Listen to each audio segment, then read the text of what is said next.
स्वागत है। मैं हूं सुमित। हफ्ते का पहला कारोबारी सत्र और भारतीय बाजारों भारी बिकवाली। सबसे पहले तो ऑब्वियस ही बात है, हैप्पी वैलेंटाइंस डे आप सभी लोगों को।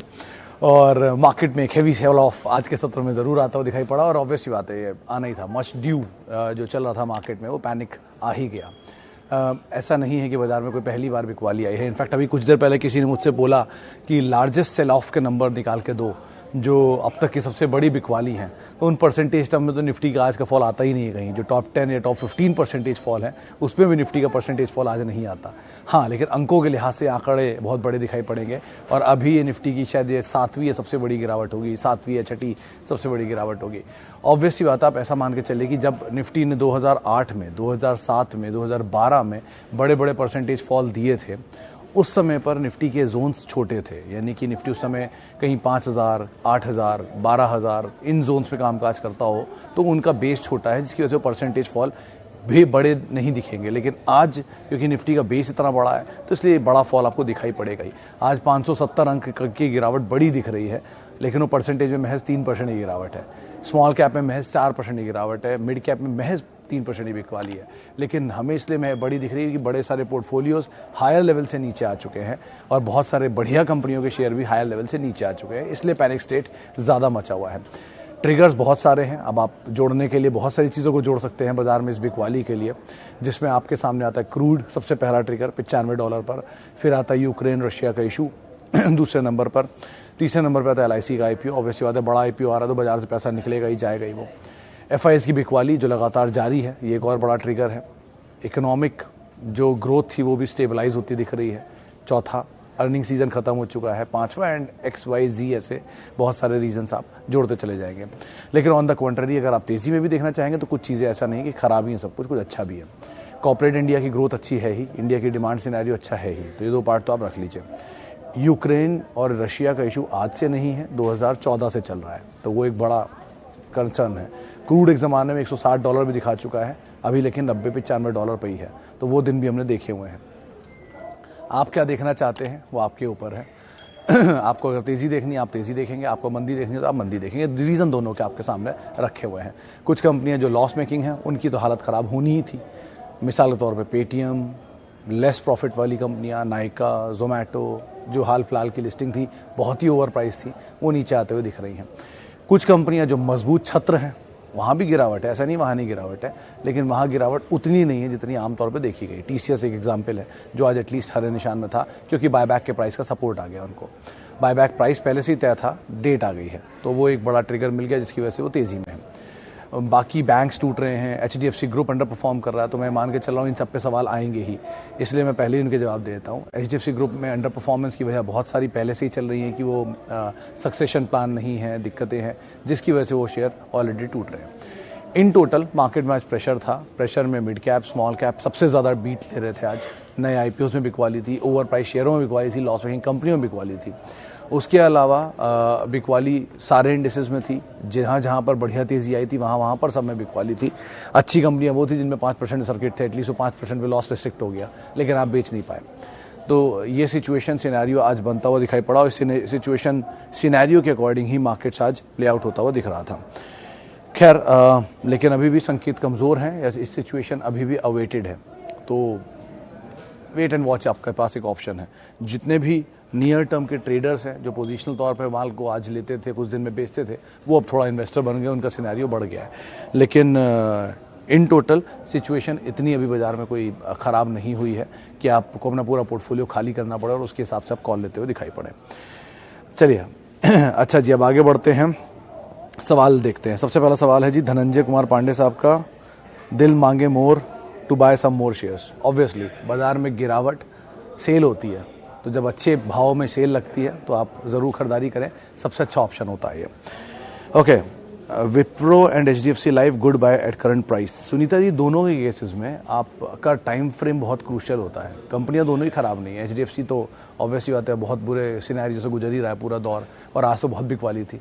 तो इस तरह की बिकवाली के बाद कहीं तो इसका प्राइस थमना चाहिए। ऐसा तो यानी धंधा बंद हो गया, ज़ीरो हो गया, तो थोड़ा बहुत ऐड आप कर सकते हैं, थोड़ा बहुत आप धीरे धीरे। बेस्ट मार्केट में सबसे अच्छा तरीका ये होता है कि आप SIP लगा दीजिए पर वीक पर मंथ की। शेयर अपने आप आते रहेंगे, जहाँ भी भाव जाए, ऊपर आएगा तो भी, नीचे आएगा तो भी। अगर अच्छी क्वालिटी कंपनी है तो आप लेते रहिए हर गिरावट में, धीरे धीरे धीरे धीरे over a period of time आपके पोर्टफोलियो का इतना बड़ा हिस्सा हो जाएगा, वहाँ रुक जाइए, किसी और में चले जाइए। ऐसे करके आप धीरे धीरे पोर्टफोलियो चर्न करते रहिए अपने एपेटाइट के according. Okay, Laxmi organics and tech Mahindra. Sir tech Mahindra obviously add buy on dips even. Laxmi organics के केस में नंबर ठीक थे लेकिन बहुत वॉलेटाइल है। फर्स्ट क्वार्टर के नंबर बहुत अच्छे, सेकंड क्वार्टर के नंबर कमज़ोर, थर्ड क्वार्टर के नंबर बहुत अच्छे। तो ये एक ट्रेंड अभी क्लीन नहीं कर पाया है। जरा एक क्वार्टर और आने दीजिए और सिचुएशन सिनेरियो कुछ और क्वार्टर्स तक जाने दीजिए। दो कंपनी में इतनी कोई खराब नहीं दिख रही, एटलीस्ट प्रॉफिट तो है। लॉस मेकिंग कंपनी के सामने तो कहीं ज़्यादा बेटर है, लेकिन फिर भी एक बार को भी ट्रेंड नहीं दे पा रहा। तो बेटर यही है कि टेक महिंद्रा के साथ रहिए, वो ज़्यादा मजबूत छत रहे इस समय के लिए। ओके, आगे बढ़ते हैं। Jubilant food at 3000, Pidilite and 2400। Sir आप दोनों को ही फर्दर ऐड कर सकते हैं, जुबिलेंट फूड को भी और पीडीलाइट को। दोनों एग्जॉर्बिटेंट महंगे थे, तो दोनों एग्जॉर्बिटेंट महंगे तो सस्ते भी हो रहे हैं। एग्जाम्पल देख लीजिए आप, जुबिलेंट फूड ऐसा नहीं है कि आपको 1400 रुपये या 1200 रुपये में मिल जाएगा या 1800 में मिल जाएगा, नहीं, ऐसा दाम नहीं आते। लेकिन ये ज़रूर होता है कि हाँ, वो 4500 रुपये वाला दाम भी हमेशा सस्टेन नहीं करेगा, उसको तोड़ेगा, वही तोड़ दिया। तो नीचे मिल रहा है, आप आराम से ऐड कर सकते हैं, कारोबार अभी भी चल रहा है। हम कंसर्न है मार्केट को लेके, हम कंसर्न है बाजार की इस फॉल को लेके, लेकिन पिज़्ज़ा अभी भी उतना ही बिक रहे हैं और आज भी वैलेंटाइन डे के दिन ज़्यादा ही पिज़्ज़ा बिक जाएंगे शायद। तो बेटर यही है कि आप ऐसा मत सोचिए कि कोई कंपनी बिजनेस बंद हो गया, बिजनेस वहीं था, वो जब ऑल टाइम हाई पे शेयर था तब भी और आज भी। थोड़ा ऊपर नीचे होगा, एक आध क्वार्टर का थोड़ा बहुत अंतर आएगा, triple S G better, triple S G थोड़ी नीचे आएगी, बट वो प्राइस ऑलरेडी फैक्टर इन कर लिया है। तो ये एडजस्टमेंट चल रहे हैं, ठीक है, होने दीजिए। दोनों कंपनियां बढ़िया हैं, आप दोनों एसआईपी के फॉर्म में ऐड कर सकते हैं, कोई इशू नहीं इन दोनों में। ओके जी, आगे बढ़ते हैं। और भारती एयरटेल 480 पर 80 शेयर हैं, कैम्प्स क्या करना चाहिए? सर दोनों केसेस में कैम्प्स तो थोड़ा महंगा है, वो तो थोड़ा नीचे आ ही रहा है, क्योंकि ऑलरेडी एक तरफा तेजी दिखाई दे तो एक तरफा गिरावट आ रही है उसमें। भारती एयरटेल ज़्यादा बेटर पोजीशन पे खड़ा है इस समय, क्योंकि वो जो रीसेंट आरपू हाइक था, प्राइस हाइक था, उससे इनके आरपू ज़्यादा बेटर हुए हैं।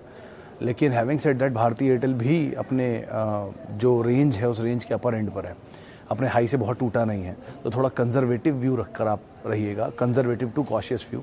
लेकिन कंपनी में कोई खराबी नहीं है, दोनों में एटलीस्ट। तो मतलब बाज़ार में जिस तरह के हालात हैं और जिस तरह की कंपनियों में बिकवाली आई है, उनके आगे तो ये मच बेटर सिचुएशन सिनेरियो में दिख रहे हैं। तो एटलीस्ट ऐसा कुछ नहीं है, पैनिक में मत आइए, आराम से आप रहिए। पैनिक में तो वैसे भी सिचुएशन में आने की ज़रूरत नहीं है। अगर आपका अपना पैसा लगा है तो कुछ दिन बाद घूम के ऊपर आ ही जाएगा, कहाँ जा रहा है। थोड़ा थोड़ा नीचे के लेवल पे लेते रहिए, काम हो रहा है ना कंपनी में, बिजनेस चल रहा है, बाजार रिएक्ट कर रहा है, कभी कभी ओवर रिएक्ट भी करता है, होने दीजिए उसको।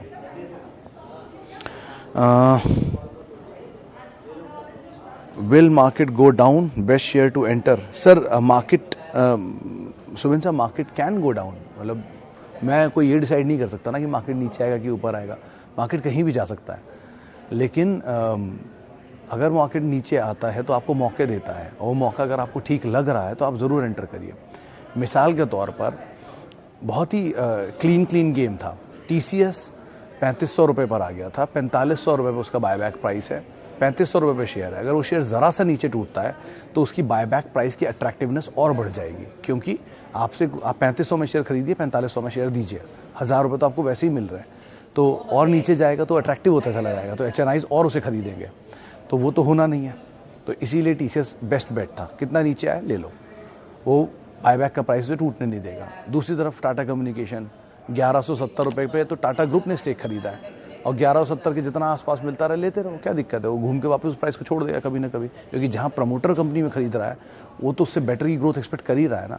तो इस तरह की चीज़ों को आप आइडेंटिफाई करिए जहाँ जहाँ पे डील्स हो रही है। इंडिया बुल्स रियल एस्टेट 95-98 रुपये में डील हुई थी, वो डील के ऊपर अगर शेयर है तो ऑब्वियसली बात है वो डील, वो भराया वो तो नहीं छुएगा ना दोबारा, वरना जिन्होंने इसमें खरीदा है उनके लिए क्या अट्रैक्टिवनेस रह गई इसके अंदर।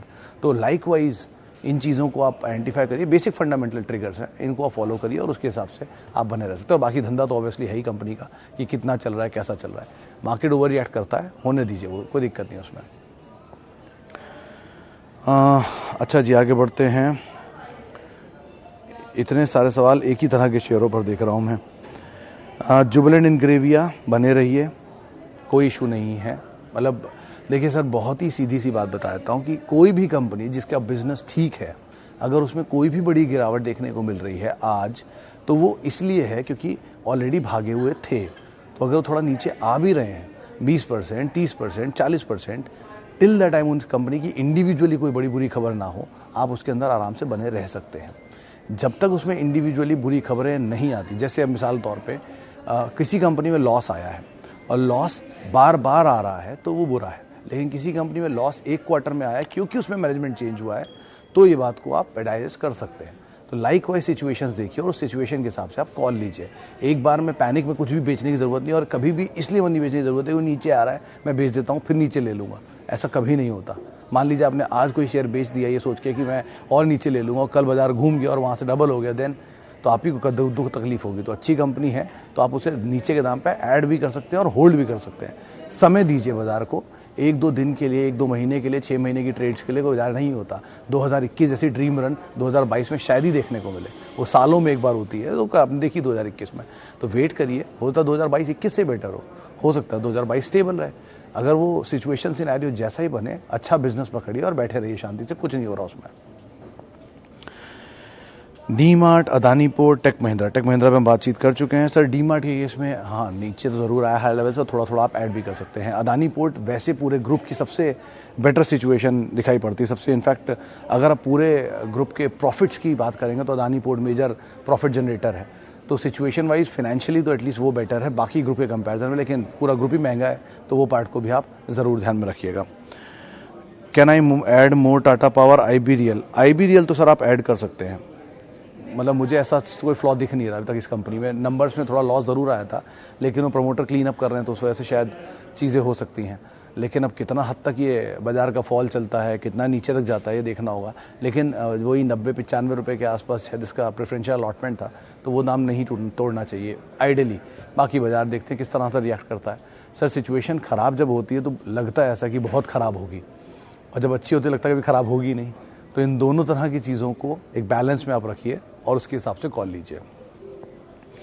ओके, कोई भी जितने भी सवाल मुझे मिल रहे हैं ये नए IPOs के ऊपर, इन सब के लिए सर मेरा एक ही सीधा जवाब है कि इनको अपनी क्रेडिबिलिटी पहले प्रूफ करने दीजिए। जब तक ये क्रेडिबिलिटी अपनी प्रूफ नहीं करेंगे इस तरह के मार्केट में, नहीं समझ में आएगा बॉयज़ एंड मेंस के बीच का difference. So at least let them proof.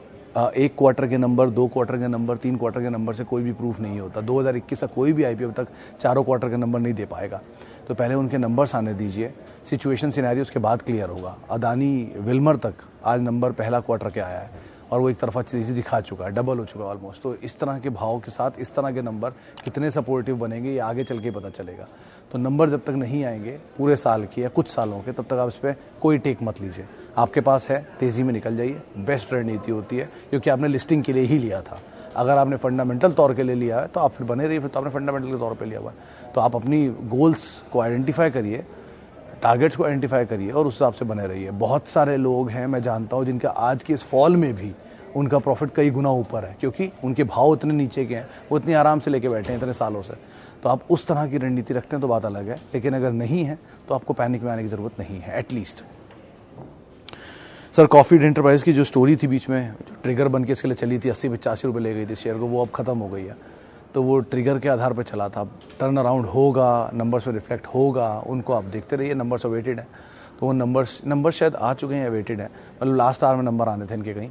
लेकिन वो जो ट्रिगर बनेगा और सिचुएशन बनेगी उसके हिसाब से आप कॉल लीजिएगा। लेकिन वो जो स्टोरी की वजह चला था वो अब ख़त्म हो चुकी है।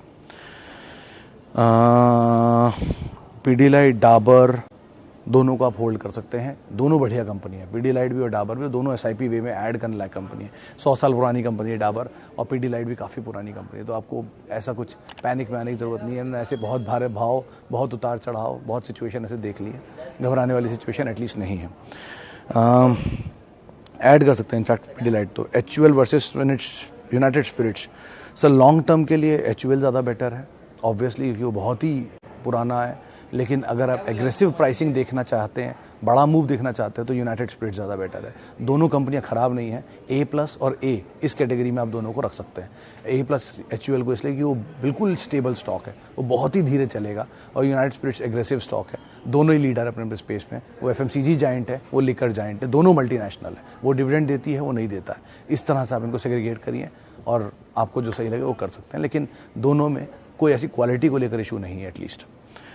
ओके, एक और सवाल ले लेता हूँ।